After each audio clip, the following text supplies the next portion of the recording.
Om.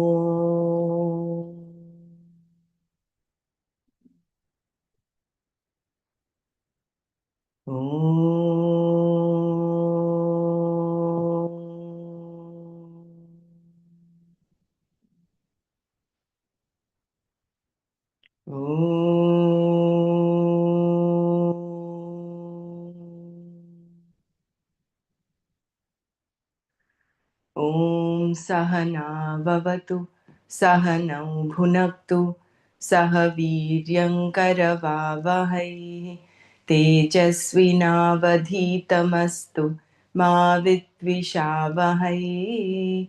Om Shanti Shanti Shanti.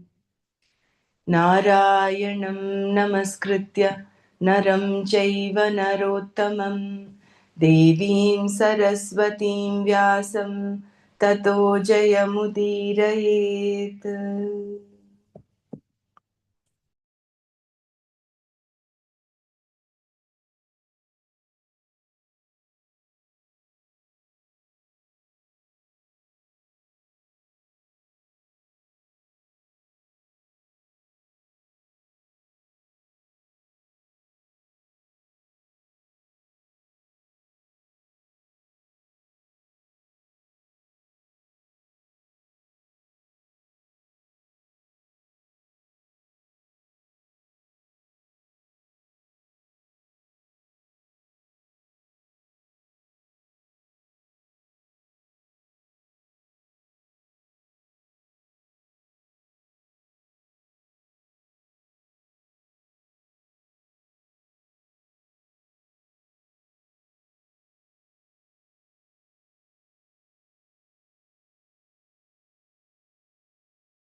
Jai Gurudev.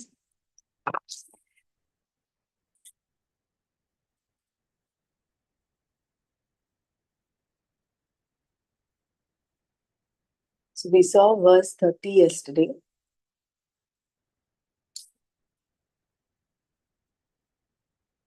We saw the nature of sadness. Dehi nityam agadhyoyam dehe sarvasya bharata tasmat sarvani bhutani natvam shochitum arhasi.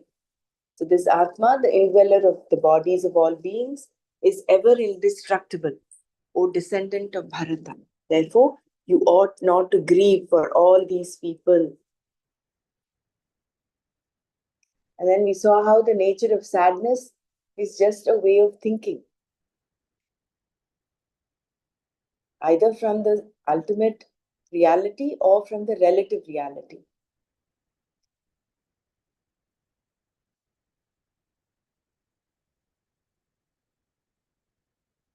Then Krishna continued, Swadharmamapi chaveksha navikampitum dharmyadhiyuddha shreyonyat kshatriyasya na vidyate.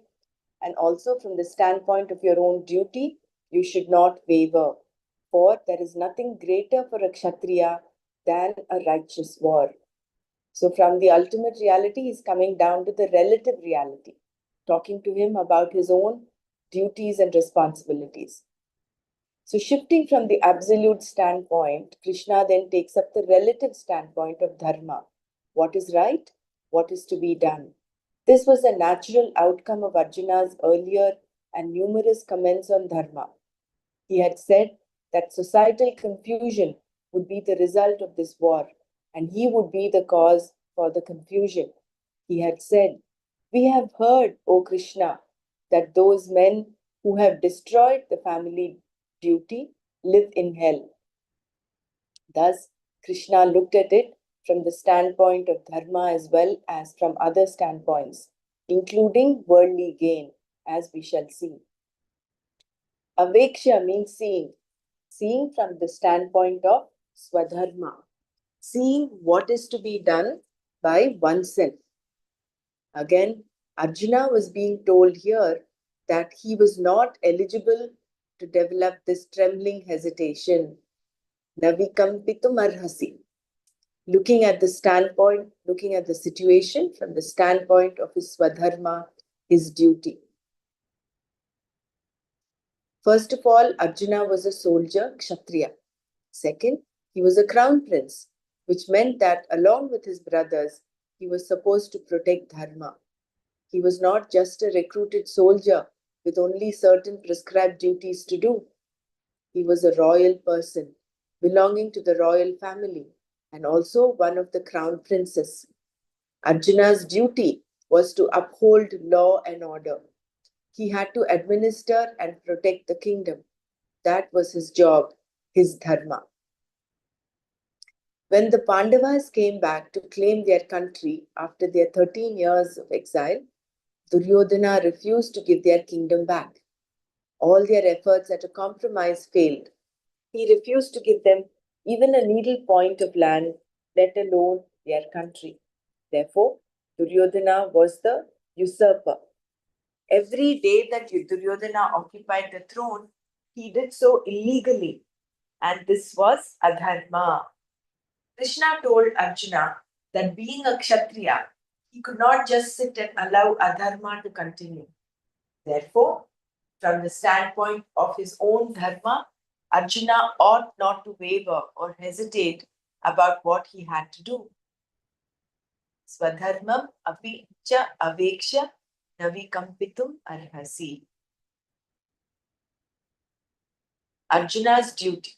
A soldier is especially trained in warfare and must practice continually during peacetime to keep the powder dry and to keep his wits sharp.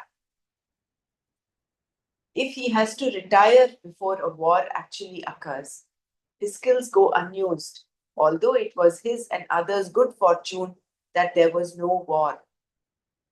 Not to fight is also proper if there is no cause to fight. But as Krishna said, if that same soldier gets a chance to use his training legitimately, there is no greater opportunity than that to show his skills.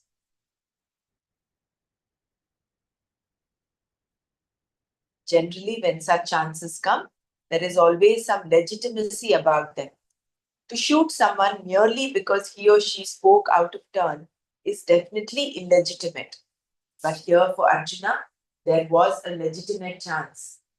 Dharmat anapetam dharmyam, that which was not against dharma. The battle, Yuddha, was based purely on dharma, and the one who brought Arjuna to it deserved to be punished. This then was a dharmya yuddha, an expression that is often misused. Here, the dharmya yuddha was first of all to establish dharma. Also, the person who had flagrantly violated dharma by usurping the kingdom deserved to be punished. Thus, Krishna as much as said to Arjuna, the battle is right in front of you, Arjuna. You now have a chance to demonstrate your weapons and skill, and it is your duty to do so. Arjuna's weapons had gone unused for a long time. They had been stockpiled and maintained so that they would not become rusty. Most of his missiles were in the form of mantras, and Arjuna had to repeat these mantras daily because they were the power behind his weapons. This was how the weapons were kept alive and was how Arjuna kept the powder dry.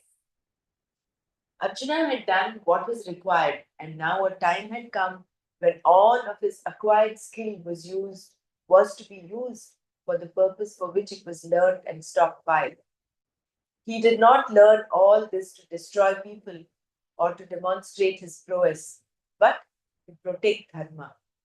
And now was his chance to do so. Thus, from the standpoint of his own dharma, as to what had to be done, there was no room whatsoever for lamentation or hesitancy. This was one argument that Krishna put to him.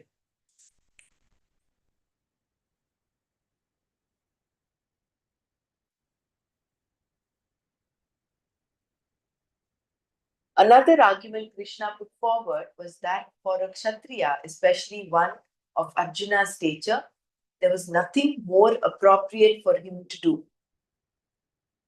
What is to be done by you, Arjuna, is to be done by you. And this Yuddha is something that is to be done by you, said Krishna.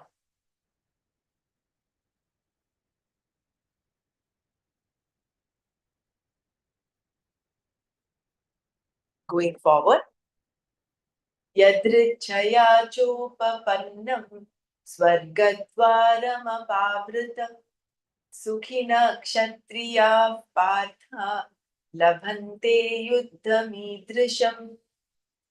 Cha and Partha, O son of Pritha, that is Arjuna, Yadrichaya, by chance, Upapat, Upapannam has come, Apavritam, opened, Swargadvaram, the gates of heaven, Idrisham, of this kind, Yuddham, battle, Sukhinaha, lucky, Kshatriyaha, Kshatriyas, Labhante, get. Cha Partha, Yadrichaya, Upapannam, Apavritam, Swargadvaram, Idrisham Yuddham, Sukhinaha Kshatriyaha Labhante. And O son of Pritha, only lucky Kshatriyas get this kind of battle, which has come by chance and which is an open gate to heaven. Yadricha means chance, something that happens without your willing or wanting it. Here, Krishna told Arjuna that the gates of heaven were open to him. This was something that had come to Arjuna without his desiring it. It is said that a person who dies performing his or her duty goes to heaven. It is a karma phala promised by the scripture. Therefore, Krishna said, when you perform your duty properly, heaven, Swarga, will be the result. The gates of heaven have opened for you without any prayer on your part. Krishna also told Arjuna in this verse that this kind of battle, Yuddham Idrisham, is not gained by ordinary people, but only by the very lucky ones. Sukhinaha Kshatriyaha Labante. So when one does his prescribed duty, he goes to the gates of heaven, open up. That is his karma phala as promised by the scriptures.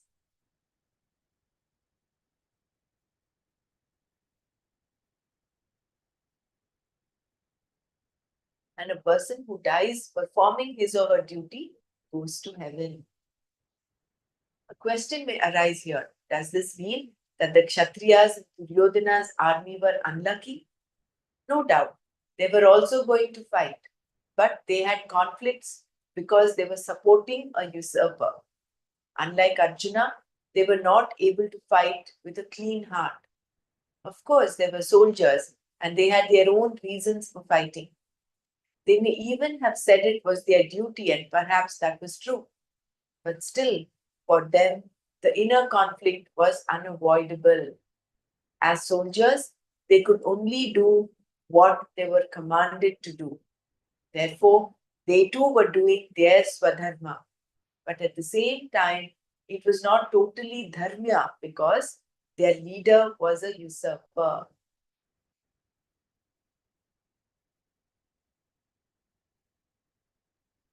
So, the opposite camp, Duryodhana's camp, all the other soldiers, although they were doing their swadharma in a way that they were just doing what they were commanded to do, they were not uh, they were not aligned with dharma. It was adharmya.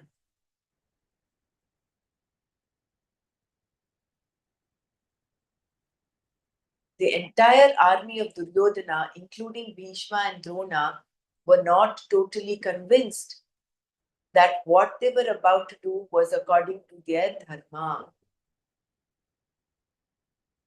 They were there primarily because they were obliged to Duryodhana. The war was foisted upon them and was not therefore totally in keeping with dharma, whereas for Arjuna it was.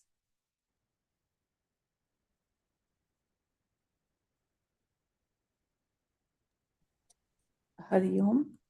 So why like that this situation was unavoidable, no? It was like people in the army they wanted to be on the dharma part, like they wanted to be with the truth, but still because they were in Duryodhana's army, they had to be with him and fight for him. So the such like it is in our own scenario also. Sometimes you know you have to like you though you know it is wrong, but still you keep quiet. So it is again adharma. But isn't that kala, the time is demanding, or you can say the time is setting the situations for you? Isn't it a fix of like the thoughts, they how to decipher like the karma is such that the time supports that karma. So whatever the soldiers have done, being on whichever side, this is what I think, that it is the karma that is playing out, isn't it? And time supports this karma at this time. Right? Like time supports adharma also sometimes. So that is why basically it's the kal that which is the deciding factor. The kal will decide what you have to gain, whether you have to gain dharma or whether you have to gain adharma. Though you may have the will, this is where some conflict arise. Though you have the will of doing good, but still you are bounded by the situations or the anything. It can be like. okay, I get it. Thank you. Yes, it is time.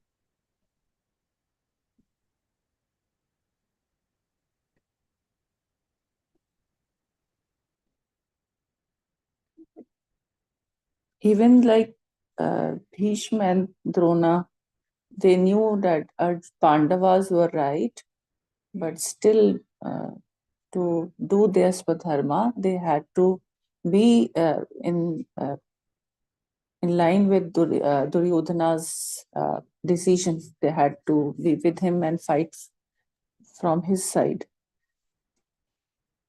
I won't entirely agree with that. They've had this opportunity to walk away from that situation, but it is their own decision in the past that has bound them. So it is their karma that has bound them to support Duryodhana.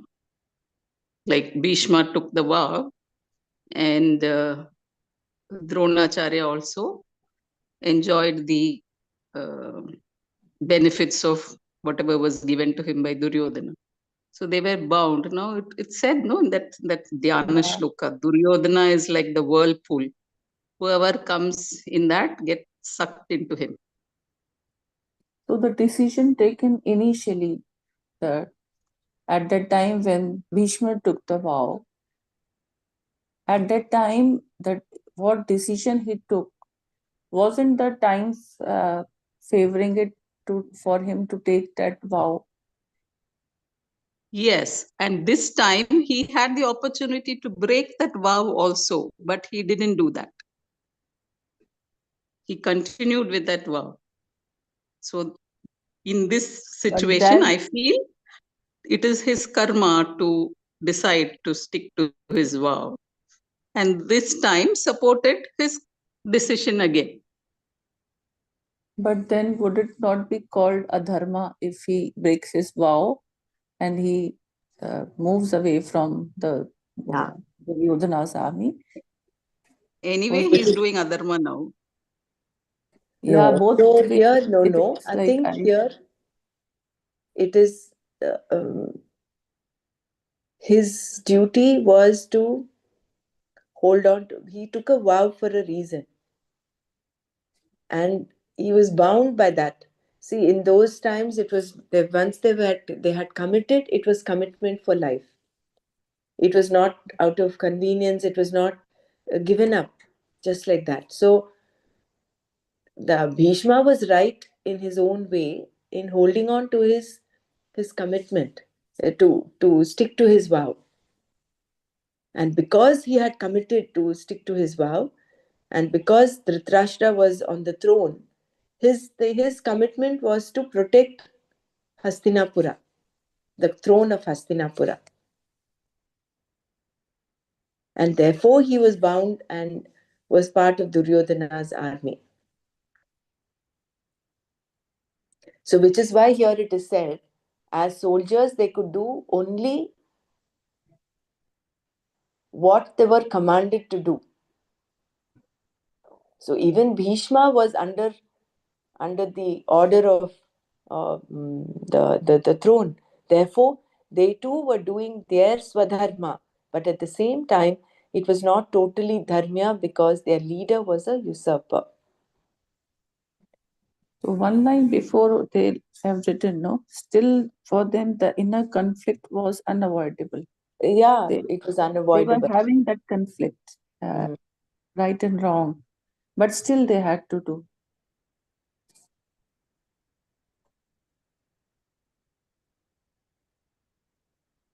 Which is why Krishna brings up this thing, saying it is what is that? Only lucky Kshatriyas get this kind of battle, which has come by chance. So he has the chance, Arjuna has the chance to fight a battle which is aligned with dharma. Yeah. So again, the luck is favoring the Pandavas, so that they are on the dharma side and they are fighting for dharma, no? Correct. So that's why he says yadricha, by chance, something that Yeah. happens without your willing or wanting it.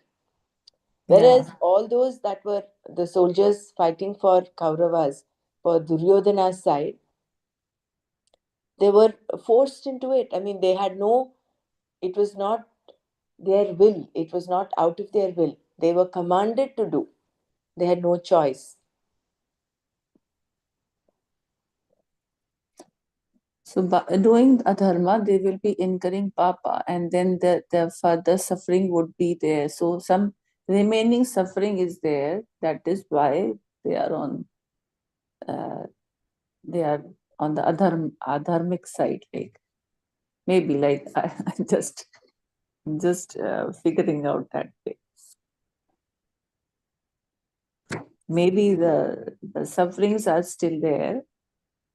So they are, though they are willing, but still they are not able to do. So favoring adharma and incurring papa, and again suffering like this. Yeah. So that is why, see, the entire army of Duryodhana, including Bhishma and Drona, were not totally convinced that what they were about to do was according to their dharma. They were there primarily because they were obliged to Duryodhana. The war was foisted upon them and was not therefore totally in keeping with dharma, whereas for Arjuna it was. I think for us to understand this situation better, we will have to go and read Mahabharata. Because every aspect, I think, is based, it has a backdrop to it. Out of context, again, we cannot just discuss this. Why Bhishma was there? Why Drona was there? Why was everybody else who was on the side of Duryodhana fighting for him?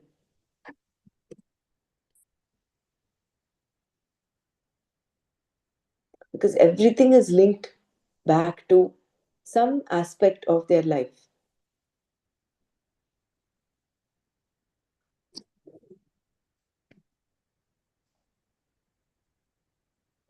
And in the tapestry of karma, yes, it seems like it is because of karma ultimately happened.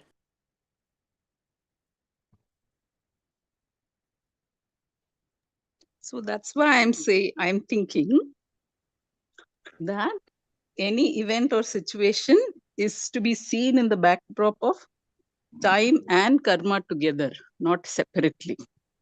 Not just say it is time or just say it is karma.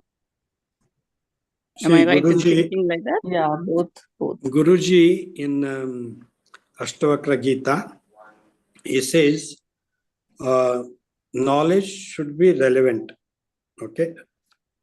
Means if now we are qualified, the qualified knowledge will come. That is relevant. And then experience, whatever is happening here, is with reference. There is some reference for it. Reference means karma only, no? I have done this, therefore it happened that way. There is a cause and effect for that. So that is experience. And life has to be taken with reverence. These three word he has told in the first chapter itself, in Ashtavakra. Knowledge, relevant. Experiences should be in reference. To whatever experience we are doing it has some reference to us. It doesn't happen that way only. It has the seed of karma. Therefore, that we experience happiness, we experience this one, everything. And then life has to be taken as reverence, with respect and love, both together, with a deep respect. So we have to consider the whole life as a reverence. Then only this all will happen approximately. So in those three words only he has explained the whole life. I felt that way. Jai Gurudev.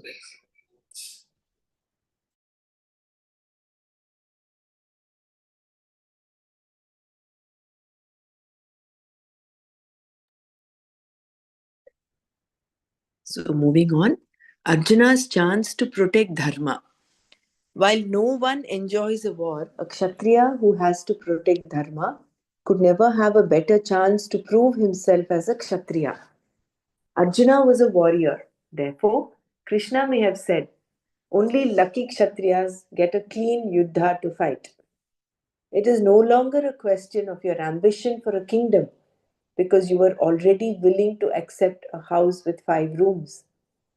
You have explored every possible way to avoid this war. But in spite of all your efforts, war has been declared, and it is definitely a dharma yuddha. Even from the standpoint of dharma, Arjuna, you have no cause to grieve. When Krishna began to teach Arjuna, his original statement was Ashocyan Anvashochahatvam, the 11th verse of chapter 2. Having established it as a fact, Krishna then told Arjuna that he is aggrieved for no reason, that grief has no real basis. This was Krishna's argument. First, he dealt with it absolutely, and then from simple relative standpoints based purely on one's own duty, swadharma. If we look at Arjuna's conflict from the standpoint of the Dharma Shastra, we find that performing one's duty produces certain karma phala. The Dharma Shastra deals with what is to be done and what is not to be done, what is right and what is wrong. It talks about the immediate result, drishta phala of right action, in the sense that the action produces no conflict. Avoidance of conflict is the immediate result. The Dharma Shastra also talks about adrishta phala, an invisible result credited to your account and enjoyed by you later. The war, Yuddha, for Arjuna was in keeping with his duty. Therefore, the war itself was like the gates of heaven opening for him. Because any dharma can only produce so much, going to heaven, of course, is a relative result. And as though by accident, without any prayer on his part, this result was assured to Arjuna. All he needed to do was to walk into the war and do what was to be done. Only the lucky ones get such an opportunity, not everyone.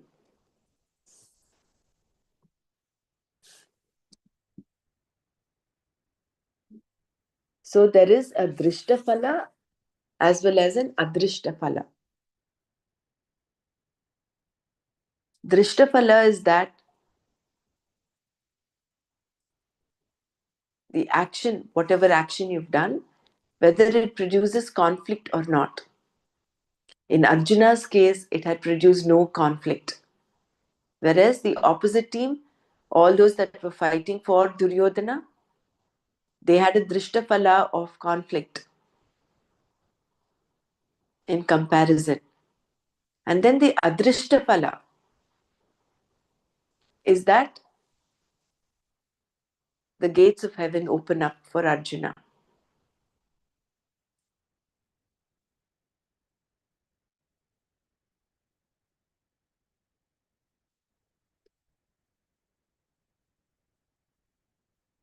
So without any prayer on his part, this result was assured to Arjuna.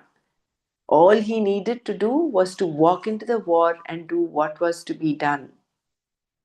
Only the lucky ones get such an opportunity, not everyone.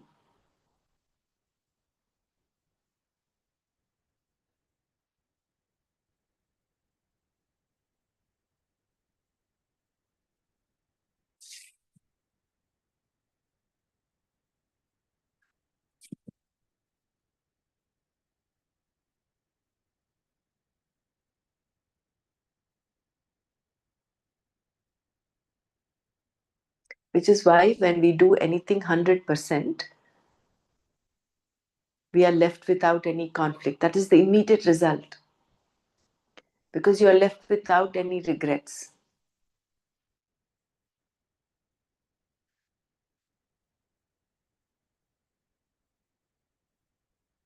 And then the adrishta phala is based on whether it is according to dharma or not, whether what you're doing is right or wrong.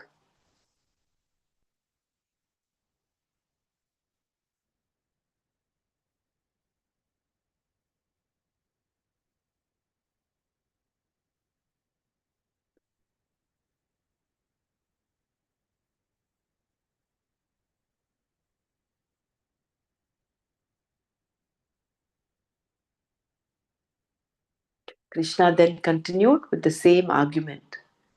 Atha chetvamimam dharmyam sangramam na karishyasi tatasvadharmam kirtincha hitva papam avapsyasi. Atha, but chet, if tvam, you, imam, this, dharmyam, in keeping with dharma, sangramam, war, na karishyasi, will not do, tataha, then, swadharmam, one's own duty, cha, and kirtim, honor, hitva, forfeiting, papam, sin, avapsyasi, you will incur. Atha, atha chet, tvam imam dharmyam sangramam na karishyasi, tatah swadharmam chakirtin hitva papam avapsyasi. But if you refuse to engage in this war, which is in keeping with dharma, then, forfeiting your own duty and honor, you will incur sin.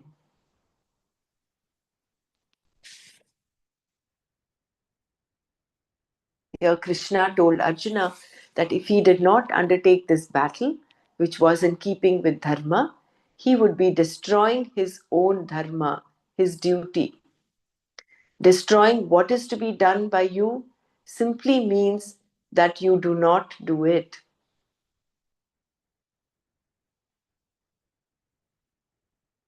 Also, the name and fame, Kirti, that Arjuna had thus far gained would be destroyed.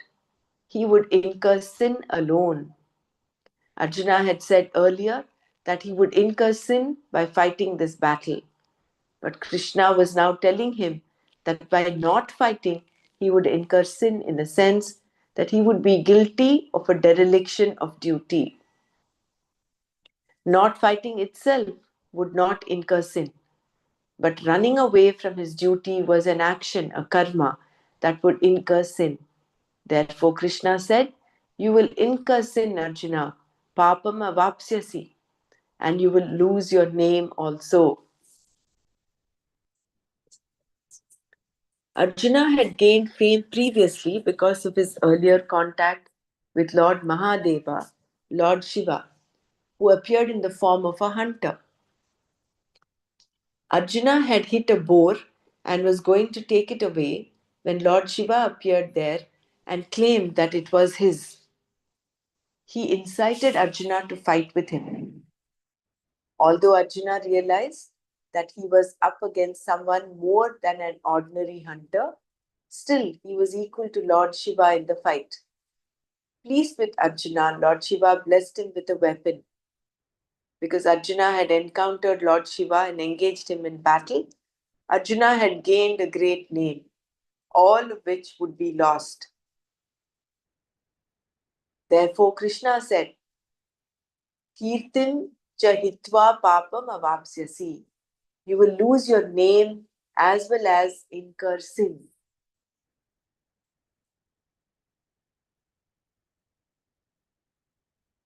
Not Wait. perform, yeah. Does Arjuna fight with Shiva? Yeah. Yes. Thank you.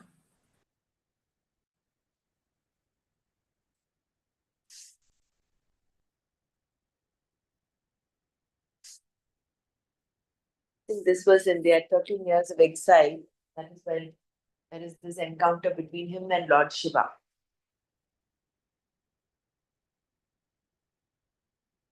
And this weapon which he was given by Lord Shiva, it was, I don't remember the name, Nanaji said. That weapon was very useful in this battle which they had with the Kauravas. Yeah. It was a special weapon, yeah. I don't know whether it was the Pashupatastra. Maybe. It had a name, I remember this, but Yeah. I can't recollect, yeah. Need to reconfirm that. What comes to my mind is the Pashupatastra.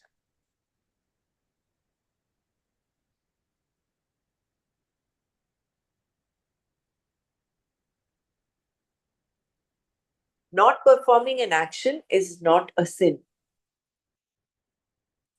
Not performing an action that has to be done is considered sinful. However, it does not constitute sin. Not doing anything cannot attract a punitive response. How can it? Only action can produce a result. Inaction cannot. Inaction can only maintain the absence of some result. Absence in the sense that if you had done something, there would have been a result. If you do not do what is to be done, you do not directly produce any result, but there will be a result nevertheless. For example, if you do not bathe, shower, or launder your clothes, whether you see the result or not, others will see it. The result will be very clear. This is what is meant by drishta phala. If you do not tidy up your room, you will see the results in just 2 days. It will be a mess. This is the natural entropy that is a part of the creation. Not doing something then can attract drishta phala. Adrishta phala accrues only when you do it, rightly or wrongly. To say that if you do not perform an action, you incur sin is a very loose statement. The point is that when you do not do what is to be done, you will do something else instead, and that action may attract adrishta phala. Running away from the battlefield is an action, a retreating action on Arjuna's part, giving up his duty and doing something that was not his duty would definitely attract adrishta phala. That Arjuna could not avoid this papa then was another argument based on dharma put forward by Krishna.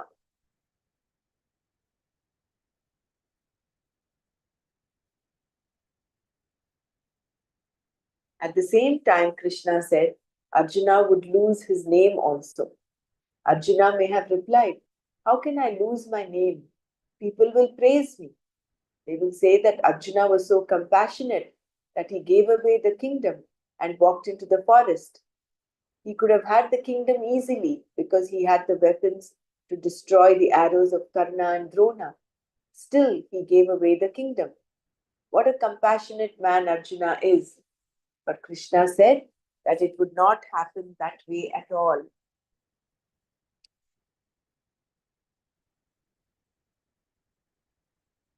See, it's the way of thinking, right? Arjuna's way of thinking was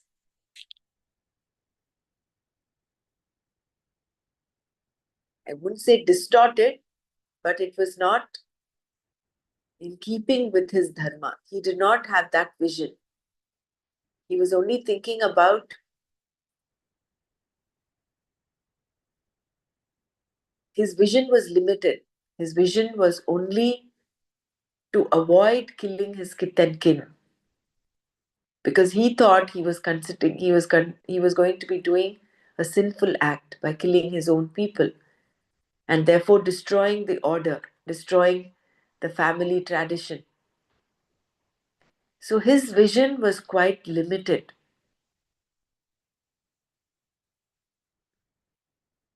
Whereas Krishna was coming from the whole beautiful standpoint of dharma, of swadharma, of the absolute truth that actually all this is just an illusion. Even the act of killing was just an illusion. They were already killed. They were already, whether Arjuna killed them or not, they would anyway die. But the Atma is eternal. Nothing can touch the Atma. Nothing can destroy it.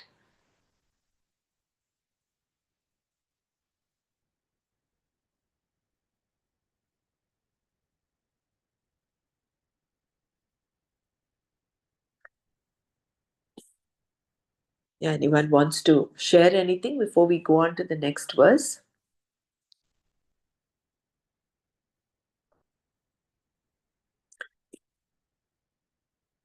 So here, not performing an action is not a sin.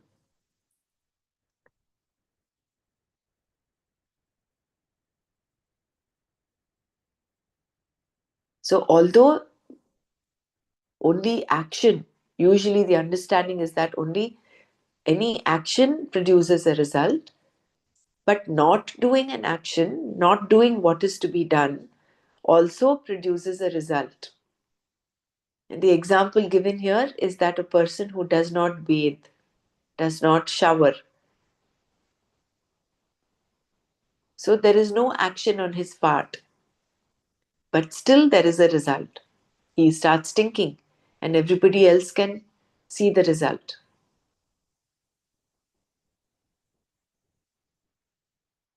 Same thing with not tidying up the room. So, not doing something then can attract drishtaphala. Adrishtaphala accrues only when you do it rightly or wrongly. This is an understanding. So, adrishtaphala comes only when an action is done. Adrishtaphala of prayer is grace. Adrishtaphala of doing anything dharmic will be punya. When you do something which is adharmic, the adrishtaphala will be a negative phala. It will be papa. So what is the atrishta phala for running away from an action, not doing, non-action? That is a drishtaphala. That is not adrishtaphala. Yes, yes. Understood. But when you do an action, it has a drishta and adrishta, right? So when you don't do something, also there is a drishta and adrishta. Drishta I can understand. So I just want to know what would be an adrishta phala for a non-action. See here, what is said is to say that if you do not perform an action, you incur sin is a very loose statement. The point is that when you do not do what is to be done, you will do something else instead. And that action may attract adrishta phala. So running away from the battlefield is an action. A retreating action on Arjuna's part, giving up his duty and doing something that was not his duty, would definitely attract adrishta phala. That Arjuna could not avoid this papa then was another argument based on dharma put forward. So if he's running away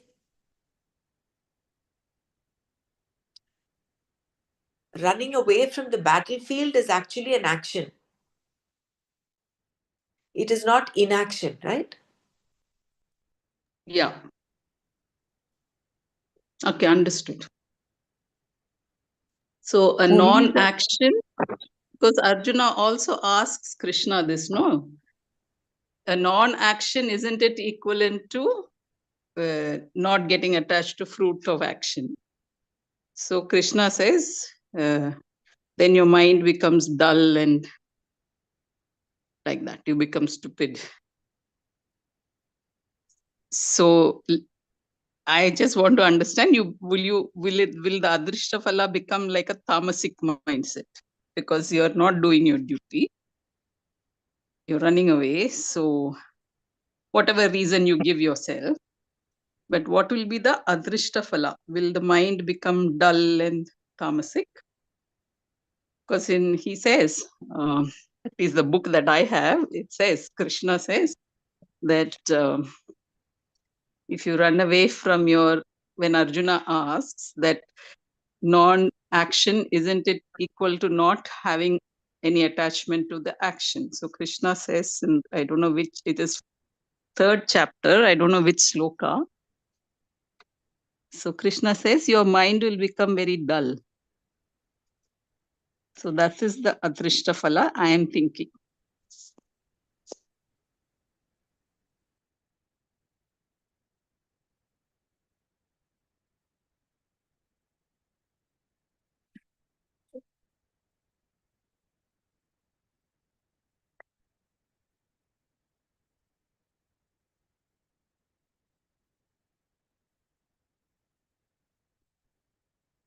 Yeah, does anyone want to share?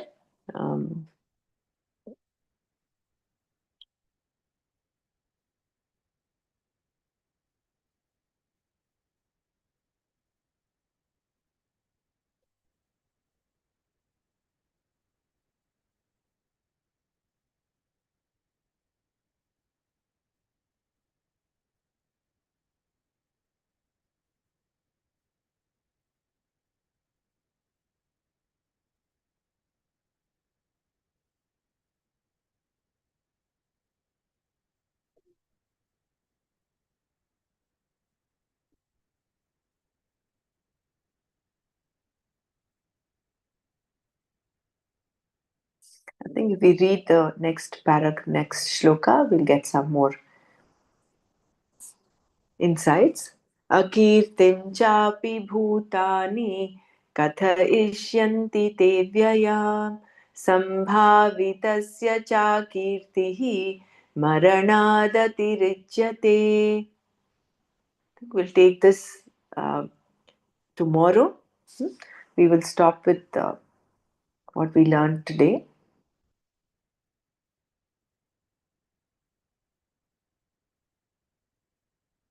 So basically, what Krishna is telling Arjuna now is he is bringing him to the relative reality, to the war itself. Till now, he was just talking to him about the absolute reality, about the truth of Atma, and why he should not grieve. And then he's bringing in the aspect of relative reality as well, and saying, even with respect to your duty, as your swadharma, because you're fighting a dharma yuddha, a battle which is you've got the the responsibility of a kshatriya. You're not just a soldier, you're a crown prince. You're supposed to protect the throne, you're supposed to protect dharma. So fighting such a battle does not come just like that. It is only the lucky ones that get this, because you do not have a conflict in your mind when you're fighting this battle, because you're here to protect dharma.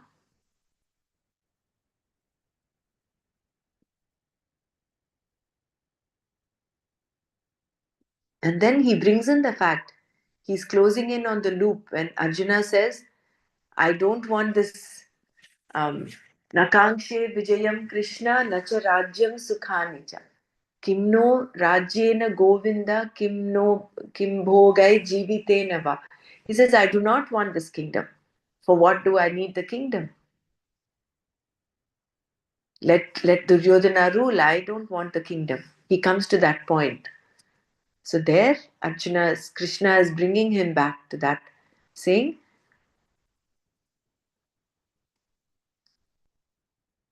it is his bounden duty to do it.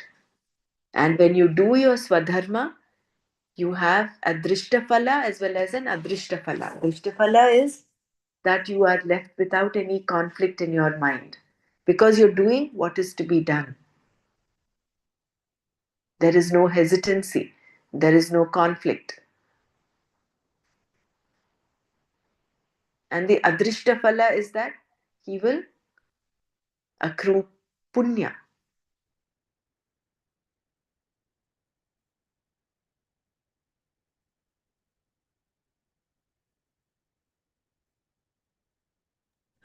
And by running away from the war, the adrisht phala would be that he will incur papa, because people will talk bad about him that he walked away. That would be the adrisht phala if he's running away from the war, right?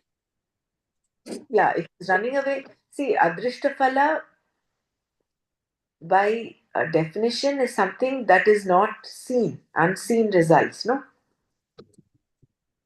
But that if he's not doing, we just read no that if that retreating action, if he suppose he runs away from the war, Correct. then also he's doing he's incurring that sin and getting the adrisht phala, maybe in a negative form, but he is getting. Yeah.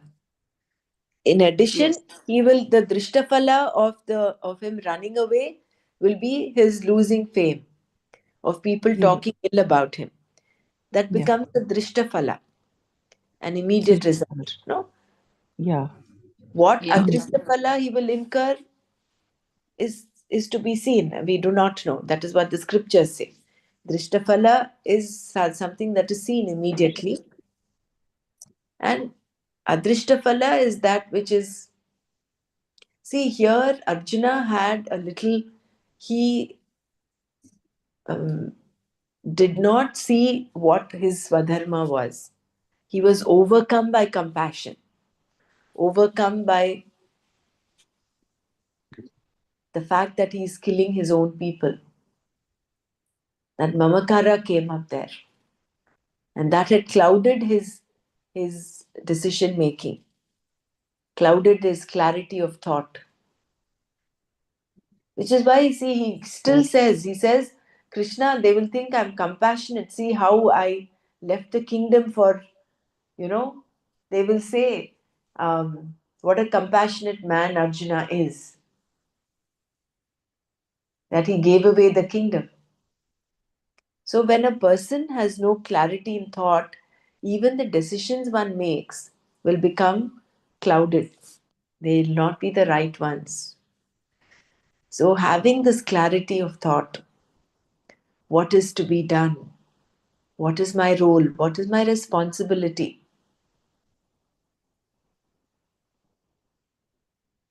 Becomes very, very important. Mm. And No? Krishna also says, no, better to do your swadharma than do paradharma well. Yeah. Swadharmam nidhanam shreya. Swadharme nidhanam shreya. Paradharmo bhayavaha. Yeah. And So never to take decisions while being emotional. This yeah, is all. not to take decision when you're emotional, because you will incur sin, because you're in this case running away from your swadharma, where your duty as a kshatriya was to protect and the people and your kingdom, and you not doing your swadharma. So yes, it will incur both drishta and adrishta phala. Didi, can you give one example of paradharma in our daily life?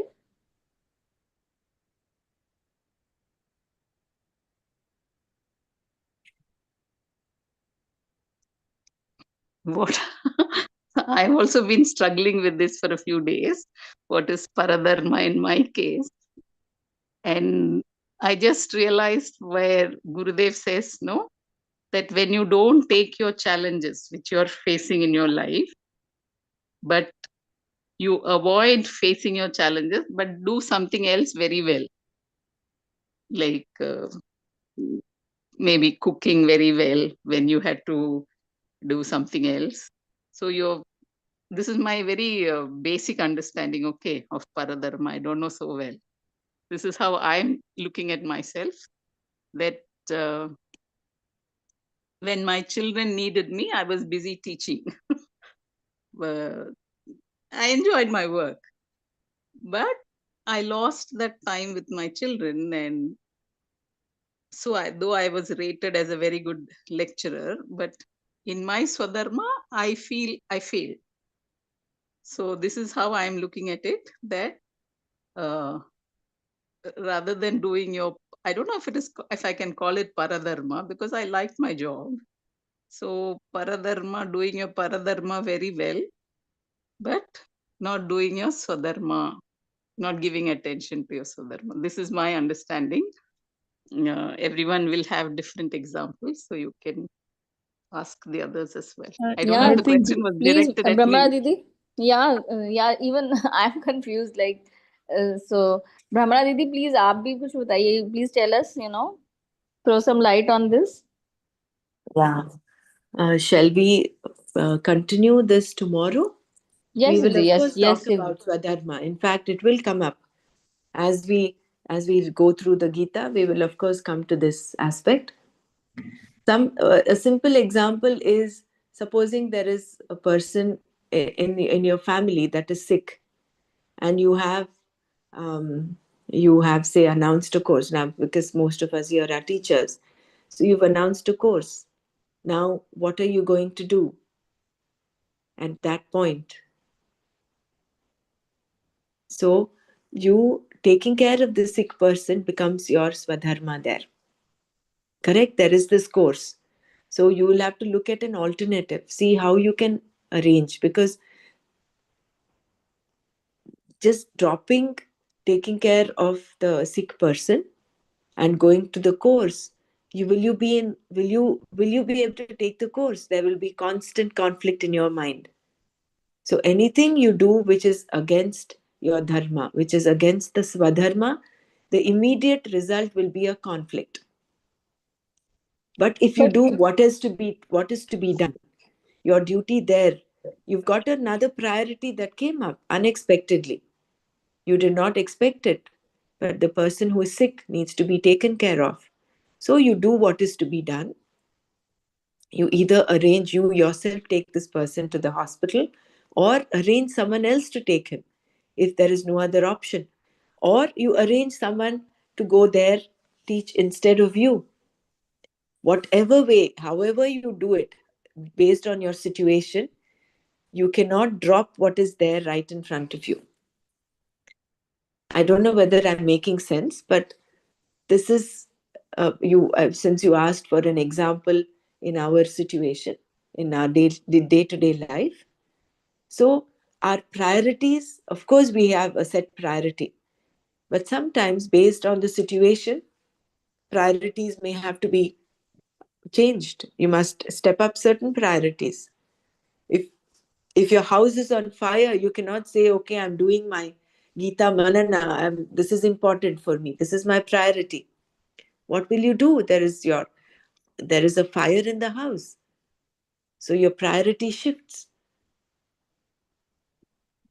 So So it's therefore, the time demand, basically. it is, Time demand. it is what is to be done at that point. What is Yeah. to be done. So that split second decisions that you need to take with respect to your the whatever the situation you are in. I think that is what I would see in the relative sense of Swadharma. And Nana has always been saying, when you talk of Swadharma, actual Swadharma is, in the absolute sense, it is to be aligned with your nature. And your nature is Satyam Jnanam Anantam, Satchidananda. That is the Swadharma. So anything that goes outside of this becomes Paradharma. So you can look at it from both angles, absolute as well as relative. And sometimes when the situation arises, what is required that time, that may be your swadharma. What Right, is important to do? Yeah. correct. Thank you. Swami Suryapada said, no, in his Bhagavad Gita, same question many people ask, Swadharma and Paradharma. He said, whatever is your role and position, understand that is your Swadharma. Yeah. If you are confused, wherever you are placed, in whatever role you are placed, whatever position you are placed, whatever that demands, that is your Swadharma. And do that well. That's what he said. Give 100% to that.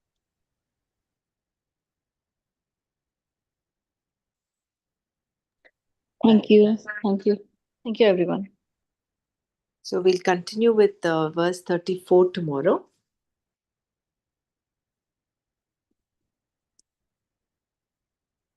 Om Loka Samasta Sukhino Bhavantu. Om Shanti Shanti Shanti. Om Tat Sat. Shri Krishnarpanamastu. Jai Gurudev.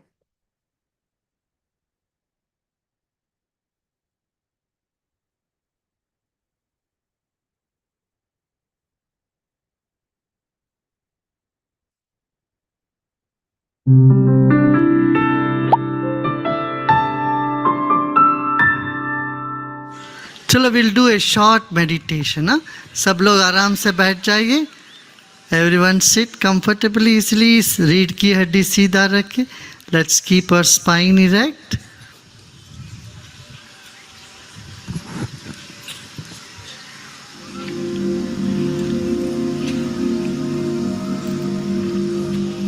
Let's take our attention to the top of the head.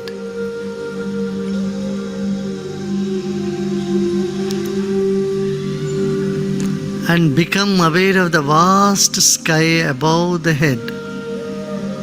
सिर के ऊपर विशाल गगन है, उस गगन से तरंग हमारे सिर पर पड़ रही है इस वक्त, इसका स्मरण करें।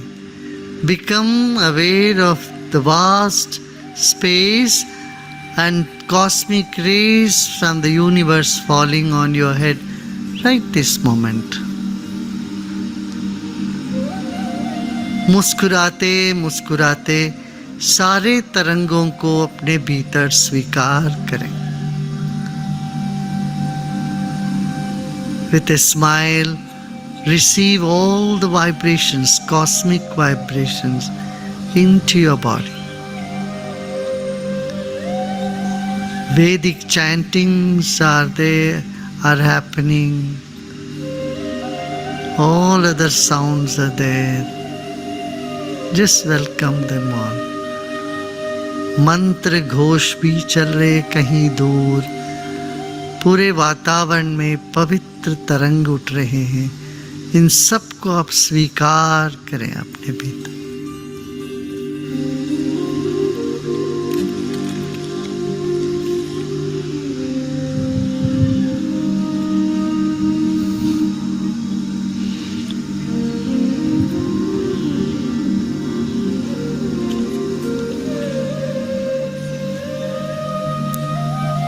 Let's also chant Om. हम भी 3 बार ओंकार का ध्वनि करते हैं। गहरी सांस लीजिए,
रिलैक्स योर होल बॉडी, पूरे शरीर को ढीला छोड़ दें।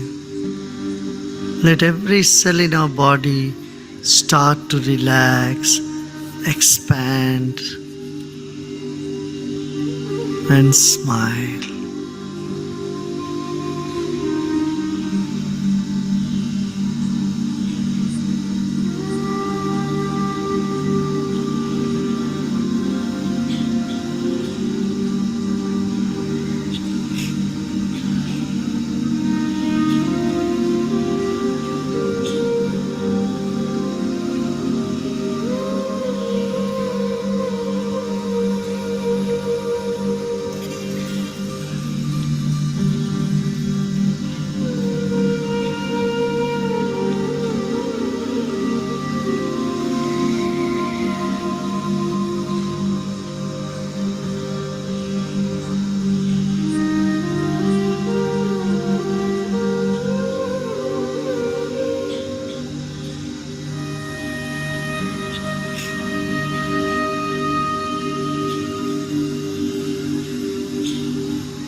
ओम शांति शांति शांति।